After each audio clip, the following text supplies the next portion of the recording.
Hi అండి అందరికీ. ఈరోజు వచ్చేసి మేము పచ్చడి మామిడికాయల కోసం మామిడి తోటకి వెళ్ళాము. మామిడి తోటలోకి వెళ్ళగానే నా ఫేవరెట్ మామిడికాయల చెట్టు అయితే దర్శనం ఇచ్చింది. నాకు చాలా హ్యాపీ అనిపించింది ఆ చెట్టుకున్న కాయలని చూస్తే. అన్నీ కోసుకుని వెళ్తే బాగుంది అనిపించింది, కానీ కుదరదు కదా. ఒక్క మామిడికాయ కూడా కోసుకోలేదులేండి. మామిడికాయలలో మరి మీకే మామిడికాయ అంటే ఇష్టమో కమెంట్ చేయండి. ఇంక ఇక్కడ తమ్ముడు వచ్చేసి పుల్లటి మామిడికాయ కోసిచ్చాడు చూడమని చెప్పేసి. టేస్ట్ కొంచెం పుల్లగా కొంచెం తీయగా ఉంది. ఇంకా మా హస్బెండ్ అయితే పుల్లటి మామిడికాయలు కోస్తున్నాడు వాళ్ళ అమ్మ కోసమే. ఇంకా మేమైతే మా మమ్మీ వాళ్ళు పెట్టిన పచ్చడి తీసుకెళ్తాము. మమ్మీ వాళ్ళు కొంచెం లేట్గా పెడతారన్నమాట. ఇంకా ఊరికి వెళ్తున్నాం కదా, దారిలో తోట ఉంటే కొన్ని పుల్లటి మామిడికాయలు కొన్ని తీయటి మామిడికాయలు తీసుకెళ్దామని చెప్పేసి అయితే వచ్చాము. ఈ చెట్టు నాకైతే వెరైటీగా అనిపించింది, అందుకే కొంచెం షూట్ చేశానన్నమాట.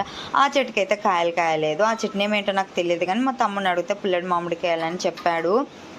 ఇంక ఇక్కడ మా ఆయన కోస్తా ఉంటే మా చరిదీపు నేను కోస్తా అని చెప్పేసి వెళ్తున్నారు. కిందికే ఉన్నాయి కాయలు.